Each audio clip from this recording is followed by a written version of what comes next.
This tape is taken from the book Tongue of the Prophets by Robert St. John, telling of the revival of the Hebrew language and, quote, is humbly dedicated to the memory of the two women in the career of Eliezer ben Yehuda, Dvorah, who gave her life for him and his dream, and Chemda, who lived for that dream until she saw his language spoken in the gathering places of the mighty and in the byways of ordinary Jews everywhere. Eliezer ben Yehuda wrote, "In truth, each and every nation is entitled to defend its nationality and protect itself from extinction. Logically, we, the Hebrews, have that same right.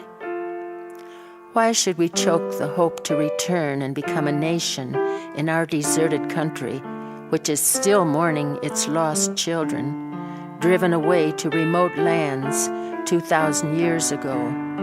Should we not follow the example of all nations, big and small, and do something to protect our nationality against extermination?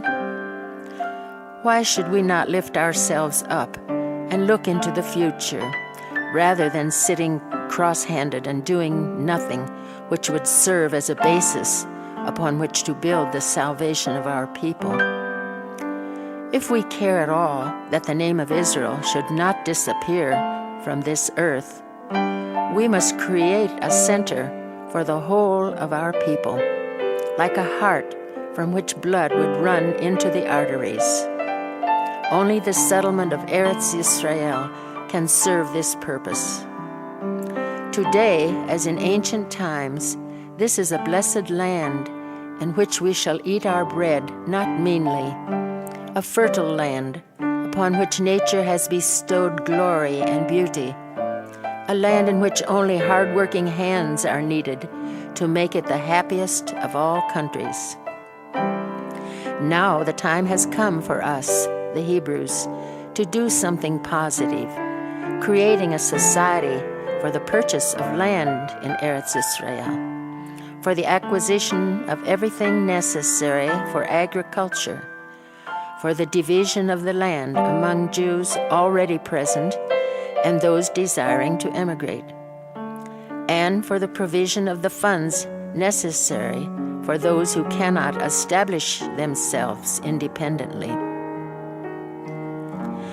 Hebrew began to die out as a commonly spoken language at the time of the Maccabees, almost 200 years before the start of the Christian era. In one period, Greek was the common language of many Jews. Later, as Jews settled in various parts of the world, they began to use the tongue of the countries in which they found themselves. In Germany, in the Middle Ages, the Jews spoke the language of those around them, only they wrote it in Hebraic characters. When vast numbers of them were forced to leave Germany and settled in Poland and Russia, they took medieval German with them as their language. It underwent many changes until modern German finally developed. But in their ghettos in the East, the Jews were isolated from such changes. Also, they grafted many Hebrew words to their language. They often distorted words on purpose in order to be able to say things among themselves without their non-Jewish neighbors being able to understand. Thus, Yiddish was born. The same thing happened with medieval Spanish, which came to be known as Ladino. Ben Yehuda said, "Some argue with me that Hebrew is a bookish language, lacks vitality. I ask them, when the prophets spoke to the people, did they speak only in the temples? Wasn't Hebrew then a language spoken in the streets, a language of the masses? It's just that Hebrew needs to be modernized. I agree that it is equally important to have words, for example, for tools and dishes, as well as words for philosophical concepts. Hebrew once had those words, but they have become lost. Now we must bring them back home again. Listen to the people around us. They are all Sephardic Jews. Listen to the depth of tone, the beauty of the way they talk. When they pray in Hebrew, they make the words sound so melodious. He said, "Never before in history did any one man set out to create a language. But how exciting! It will be like building a modern 19th century structure on a solid foundation thousands of years old. Think of the words you will have to manufacture. Think of the objects and ideas which did not exist 2,000 years ago, for which you will have to find expressions. One will have to spend years searching through Hebrew literature and in libraries all over the world for words which once were in the language and disappeared. You will have to be a detective, scholar, magician, and midwife all combined." He said to his wife, "Dvorah, you are going to be the first Hebrew mother in nearly 2,000 years. Our child will be the first infant in all these centuries who will come into the world hearing nothing but the beauty of our own ancient language. You must take a solemn pledge right now, Dvorah, that you will make this dream of mine come true. Never must the child hear words except Hebrew. Our home must be a Hebrew sanctuary where no one speaks anything else. Whoever crosses our threshold must agree to do so with Hebrew words on his lips. Until our crusade finds popular favor, we must isolate our young one from the contamination of the languages and dialects of the diaspora. This is even more important than all the writing and teaching I shall be doing, for by this example, we may be able to inflame the Jewish world with our idea." Hebrew classes increased week by week. They got underway in the Alliance School. But hostility of the Jewish population toward him increased. Eliezer was often attacked on his way to the classroom. From all sides he heard the argument that it was sacrilege for anyone even to dream of using the holy language for everyday speech. They had gotten along all right all these centuries with their various dialects. Why change now? Often, while he tried to conduct classes, groups of teenage boys would stand outside the windows, either looking in with profound curiosity or reflecting their parents' hostility. Some extremists swore they would never give up their fight against his seemingly wild ideas.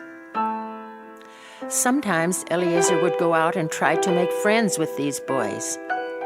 He succeeded with one of them, Avraham Shalom Yehuda, who developed into an exceptional student and later took his teacher's advice and went to Europe to continue his education, became a celebrated Orientalist and Hebrew scholar, and helped with the financing of the Ben Yehuda dictionary. About this time, the Ben Yehudas moved from the tenement near the Wailing Wall to a more comfortable dwelling close to the Mosque of Omar. There, Dvorah spent every minute of her spare time studying the only language which, by her husband's order, she was going to be allowed to speak to her child. One day, when Dvorah and Eliezer were walking down one of Jerusalem's narrow streets, talking in Hebrew, a man stopped them. Tugging at the young journalist's sleeve, he asked in Yiddish, "Excuse me, sir, that language you two talk, what is it?" "Hebrew," Eliezer replied. "Hebrew? But people don't speak Hebrew. It's a dead language." "You are wrong, my friend," Eliezer replied with fervor. "I am alive. My wife is alive. We speak Hebrew. Therefore, Hebrew is alive. One cold evening in the late winter, about 6 months after the Ben Yehudas had arrived in Jerusalem, Eliezer was sitting at a desk in the bare room which Devorah called his study, working on a new appeal to the Jews of the world. Suddenly his wife burst into the room. "Eliezer, come quickly. There are many people outside the house. They are shouting your name and calling for you in Hebrew. But I am not sure that you should go. They may mean harm to you." Eliezer put down his pen and started for the door. "If they speak in Hebrew, they must be friends." Those people said, "We have just walked the 40 miles from Jaffa to Jerusalem, and we are very tired. It has taken us weeks to get here. Some have been on the way for more than a month." They were all young idealists whose decisions had been strengthened by pogroms sweeping Eastern and Central Europe. Those who did not know any Hebrew remained silent as a token of respect. Sometime later, in the attic of a house on the outskirts of Jerusalem, Eliezer presided over a meeting of a small group of intellectuals of Jerusalem. The purpose was to discuss ways and means of reviving Hebrew. That night, those present organized themselves into what they called the Army of the Defenders of the Language, and signed a pact which read, "The members residing in the land of Israel will speak to each other in Hebrew, in society, in meeting places, and in the streets and marketplaces, and shall not be ashamed. They will make it a point to teach their sons and daughters and the rest of their household this language." They were his followers, and they intended to help him, not only with resettlement of the land, but also with his Hebrew campaign. This would be a Hebrew, not a Yiddish colony. Eliezer would say, "From now on, I shall consider myself a citizen of the land of Israel." "Palestine, you mean?" "I said the land of Israel." The first Hebrew paper by Ben Yehuda, called Tzvi, or deer, came out on the 5th day of the month of Cheshvan in 1884. It consisted of a single piece of paper folded to make 4 pages. There were no typesetting machines in Jerusalem at that time. It was necessary to add one letter of type to the next, painfully, slowly, by hand. The printers were not Hebrew scholars. They made so many mistakes that finally Eliezer, in addition to writing all the articles, actually set them into type himself. Also, he helped with the proofreading, anxious that there should be no errors. Meanwhile, he tried to teach the printers a few essentials of Hebrew, so that eventually he would not have to do so much of the work himself. Slowly, Ben Yehuda introduced new Hebrew words to his readers. They were needed if one were to use Hebrew for other than religious purposes. He might have been called a fanatic, and indeed was by many. During this period, he was working as if the entire future of the Jews of the world rested on his own weak shoulders. Quoting him, "Our crying need is for an up-to-date dictionary. Just think, here we are trying to teach people to speak a language, and there is no dictionary of that language. We must invent a word for dictionary, and then we must make the dictionary itself." So Eliezer ben Yehuda added the creation of a dictionary to his list of activities, not realizing that he had set for himself a half-century task which would become his great life work. Quoting him, "I promise that if we find it impossible to bring up our children speaking Hebrew as their mother tongue, then I will admit publicly that I have failed. I shall publish it in my newspaper and say to the world that I was wrong, that it is impossible to revive a dead language. Meanwhile, we must not weaken." There was no uniformity to Hebrew as one heard it spoken in the streets. One man pronounced a word this way. His neighbor, or even his wife, pronounced it some other way. And their vocabularies were still too limited. The language was feeble in many respects and inadequate. Ben Yehuda kept telling himself that when his dictionary would finally come out, all these problems would disappear. The dictionary would be a stimulus in many ways. Most important of all, it would help to accelerate the development of the Jewish state. Ben Yehuda went into his study, took a red pencil, and drew heavy lines under the words of the motto which hung on the wall over his desk. "The day is short, the work to be done so great." Then he returned to his scholarly labors with a new determination. It must not take another 20 years to finish the task. So he went back to a schedule of working 17 hours a day.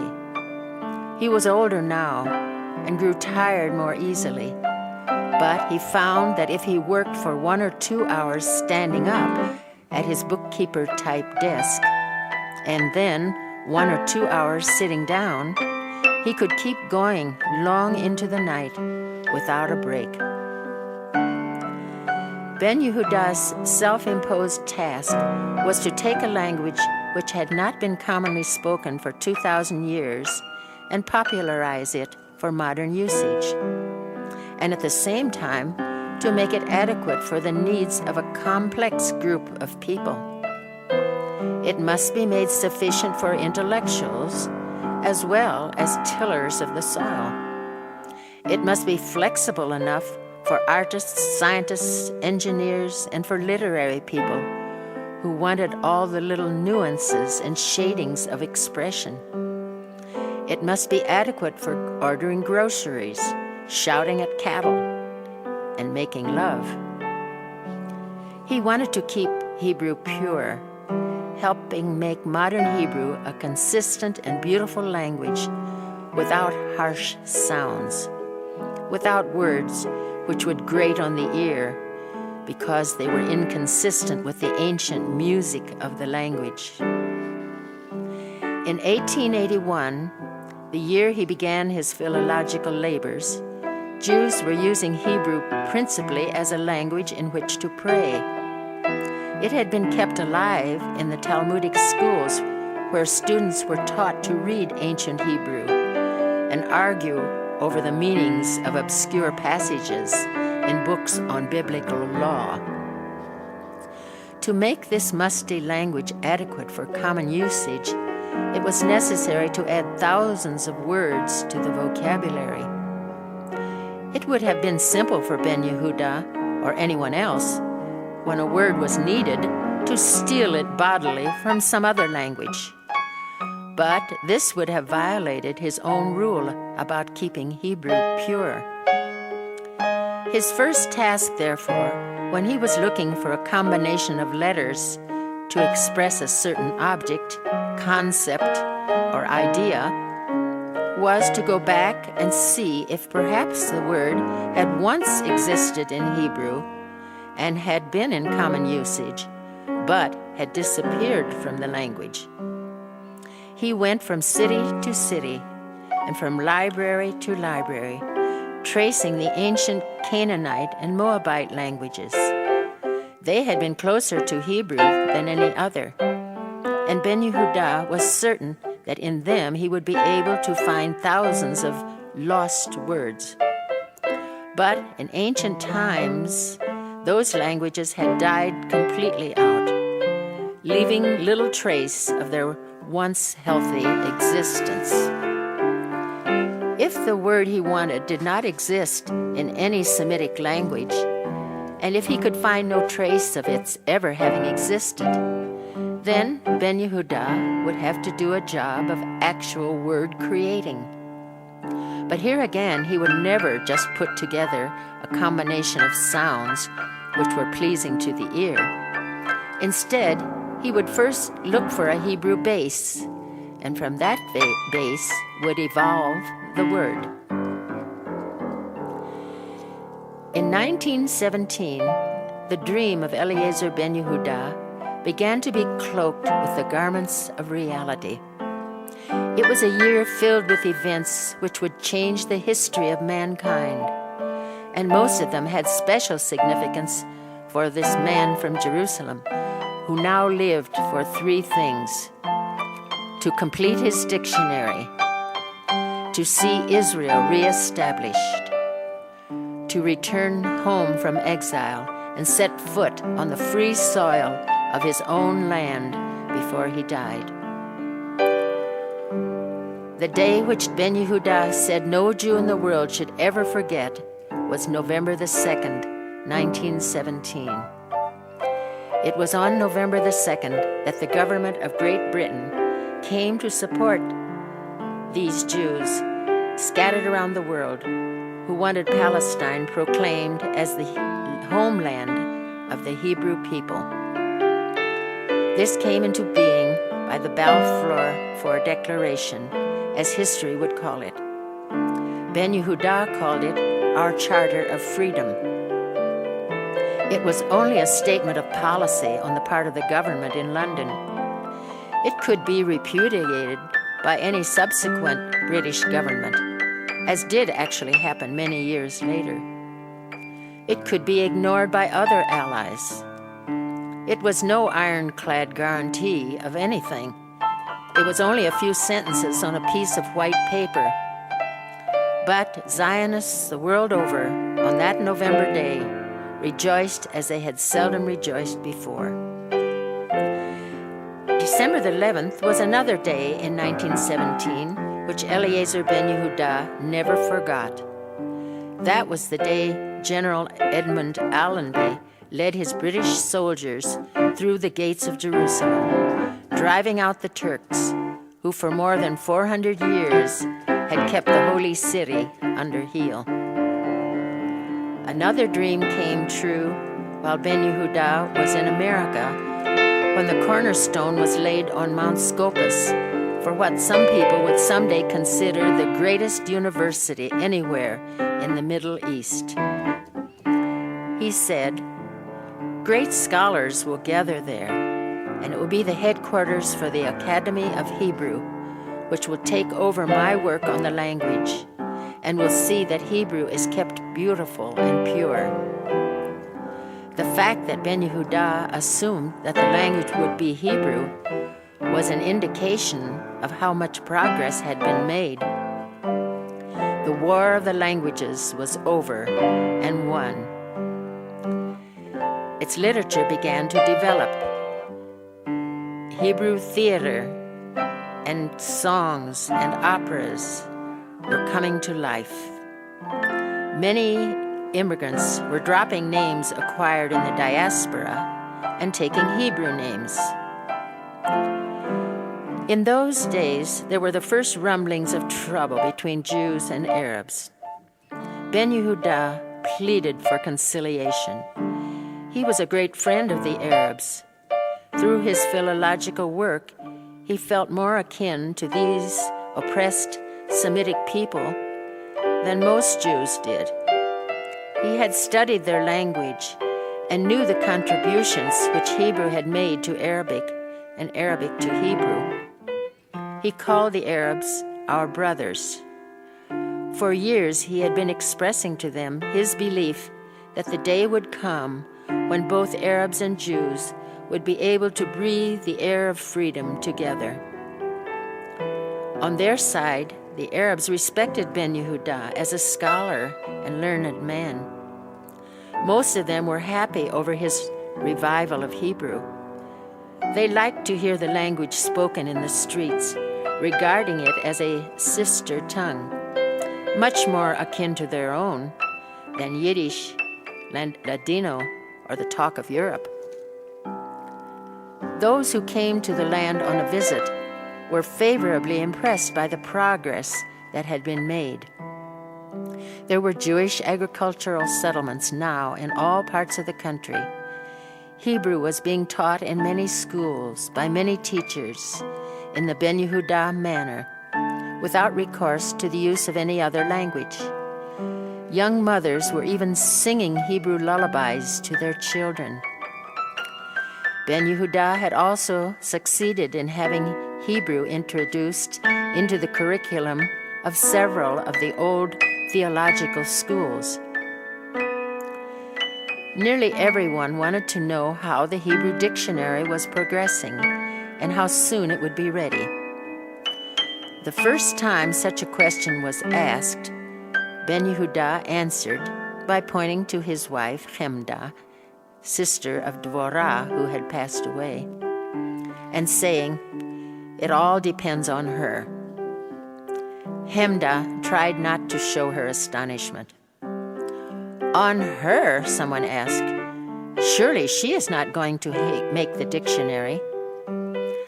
"I mean," Ben Yehuda replied, "it depends on her help. The more help she can give me in my work, the more time I shall have for my dictionary." He advanced his old argument that there never could be a Jewish state without a common language. That was basic. A Hebrew dictionary must be published as soon as possible, for how could a language be properly taught if there were no standards of pronunciation and meaning? There must be a definite program of adult education so the older generation, already in the land, could be enthused with the spirit of the new Zionist movement. School books were needed in Hebrew. It was foolish to try to bring children up entirely on spoken instruction, which was too easily forgotten. Although Hebrew still was not the official language of any one school, more courses were being given, more children were speaking the language in the streets, and more pupils from the villages were coming to Jerusalem to attend classes. Ben Yehuda added, "The hour demands that women enter the field of Hebrew literature. The language needs a feminine touch. You can help give it the softness it lacks, the flexibility, the delicacy, the subtle nuances." His wife began to assist Ben Yehuda with work on the dictionary itself.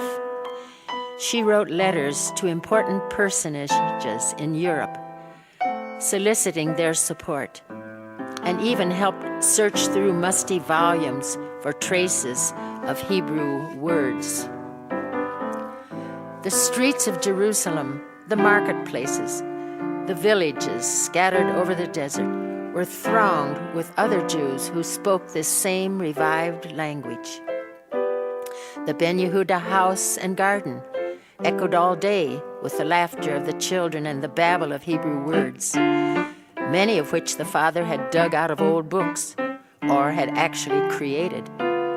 Hebrew was the language of their games. It was the language in which they studied. In the face of all the opposition, he had managed to keep alive a real Hebrew newspaper which could help popularize the words he was adding to the language for an only half-receptive public. As Ben Yehuda said, "I have decided that in order to have our own land and political life, it is also necessary that we have a language to hold us together. That language is Hebrew, but not the Hebrew of the rabbis and scholars. We must have a language in which we can conduct the business of life. It will not be easy to revive a language dead for so long a time." There had been other Hebrew lexicographers, although none had ever even contemplated as monumental an undertaking as Ben Yehuda's multilingual, multi-volumed dictionary. By 1951, 13 volumes, averaging 600 pages each, had been put into print, and only 2 letters of the Hebrew alphabet remained: Shin, the equivalent of the sh sound in English, and Tav, the final letter. It was estimated that these 2 letters would require 3 more volumes, making 16 in all. After the State of Israel came in existence, the completion of the dictionary became a state project. The last word on which Ben Yehuda himself had done any work was nephesh, soul.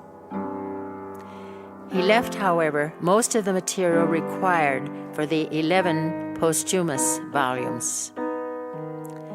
Hemdah and her children devoted their energies during the next quarter century to organizing committees, raising funds, and putting out additional volumes. On the anniversaries of his death, the family was joined in visits to the Mount of Olives by groups of young students carrying banners who would cluster around the stone marking the spot and sing Hebrew songs to the man who had revived their language. Ben Yehuda had said to his wife, "Old men talk about what is going to happen after their death. Such matters have never interested me. I only pray that I shall live long enough to see the rebirth of Israel as a nation and the use of our own language on our own soil." When Ben Yehuda started work on his dream, Hebrew had not even breathed for 2,000 years. By the time he made his last trip up the Mount of Olives, a new and vibrant Hebrew was being spoken by a new and vibrant race of Jews. He lived to see the day when a census was taken.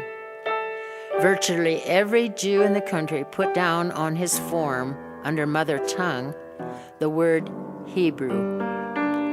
And he lived to see the language, which he had had such a major part in reviving, being used in all the schools without further debate. It was the language of the courts, the theater, of business, society, and public affairs.